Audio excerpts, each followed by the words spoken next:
The morning sun was still low when Emma Collins stepped off the old yellow bus in front of Ridgeway High. Her jeans were faded, her boots dusted with the red soil of her family's small farm on the outskirts of town. She carried a second-hand backpack that used to belong to her brother, its straps frayed but sturdy. A few students snickered as she passed by, some because of her country accent, others because of her simple clothes, but Emma didn't look up. She had grown used to the sound of laughter behind her back. She walked through the hallway, her head slightly lowered, her fingers clutching the strap of her backpack. The halls buzzed with chatter. Lip gloss, sneakers, and expensive perfume filled the air. Emma smelled faintly of hay and lavender soap. When she reached her locker, she noticed someone had taped a photo of a cow to it with the words written in red marker, "Welcome to the barn, cowgirl." She stared at it for a moment, her lips pressing into a tight line. Then she peeled it off quietly and folded it into her pocket instead of throwing it away. Megan Turner, the self-proclaimed queen of Ridgeway High, stood with her friends near the lockers, laughing loud enough for everyone to hear. Her golden curls bounced as she whispered something to her friend Chloe, who then turned and gave Emma a mocking smile. "Hey, farm girl!" Megan called out, pretending to moo. The laughter that followed echoed through the hall like a cruel chorus. Emma said nothing. She just closed her locker and walked to class. But Megan wasn't done. "Careful not to step in any cow pies on your way to math," she shouted, and the group erupted again. Inside the classroom, Emma sat at the back near the window, watching a hawk glide over the football field outside. Mr. Wilson, the teacher, began writing equations on the board. Numbers were the only place Emma found peace. No judgment, no laughter, no noise, just logic and calm. Still, her mind drifted back to the farm, the smell of earth after. Rain, her father's strong hands as he fixed the fence, her mother's laughter echoing in the barn. That was home. During lunch, Emma sat under a tree by herself near the sports field. She unpacked a small meal, an apple, a peanut butter sandwich, and a jar of milk from their farm. Across the field, Megan and her friends were gathered around the picnic tables. Ricky, one of the football players, tossed a ball in the air while talking to them. Megan leaned close and whispered something that made them all glance toward Emma again. Moments later, Ricky picked up Emma's jar of milk from the bench and smirked.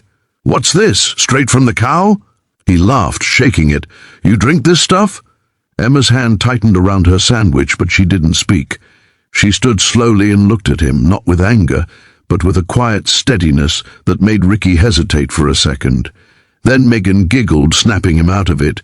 "Come on, Ricky, don't let her stare you down like that. She's harmless." He laughed again and poured the milk onto the grass. The creamy liquid spread across the dirt, soaking into the ground. Megan's friends clapped mockingly. "Oh, poor cowgirl. Guess your lunch got thirsty." Emma's jaw clenched, but she simply picked up her jar, wiped it with her sleeve, and said softly, "That was wasteful." Then she turned and walked away, her boots leaving small imprints in the dirt.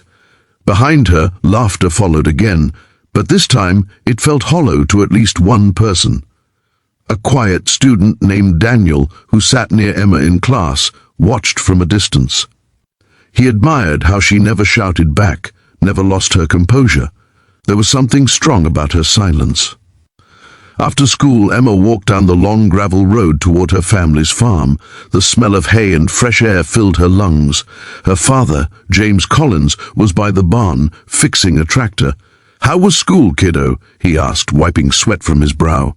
"Same as always," she said. He frowned, hearing the heaviness in her tone. "They still giving you a hard time?" Emma didn't answer directly. She set her bag down and began helping him with the tools. "It's fine, Dad, I can handle it." But later that evening, when the sun dipped below the horizon, she went into the small wooden barn at the back of their land. Inside, there was an old punching bag hanging from a beam, its leather cracked with age. She took off her jacket, wrapped her hands in worn bandages, and began to strike.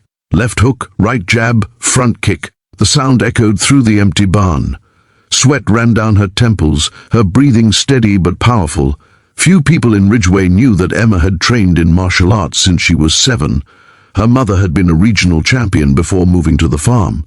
She had taught Emma discipline, balance, and control. Every strike had a reason. Every move had a purpose.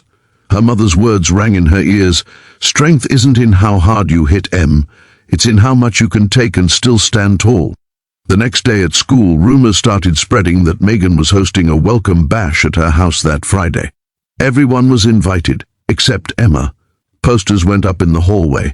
Megan even slipped one into Emma's locker with a smirk. Sorry, farm girl. Invites only for people who don't smell like tractors.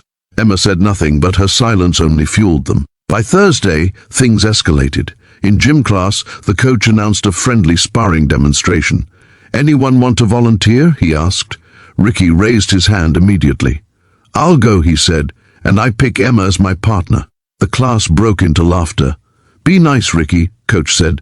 It's a learning exercise. Ricky grinned. Of course, coach. Emma hesitated, but then she nodded and stepped onto the mat. She knew exactly what he was planning. Ricky was one of those guys who loved showing off. He thought he'd embarrass her in front of everyone. All right, coach said. Basic takedown practice. No rough stuff. The whistle blew. Ricky lunged forward too fast, trying to grab Emma's shoulders, but before anyone could blink, she sidestepped, pivoted, and used his own momentum against him. He landed flat on his back with a loud thud. The gym went silent. Coach blinked in surprise. Good technique, Emma. Ricky scrambled up, red-faced. Lucky move, he growled.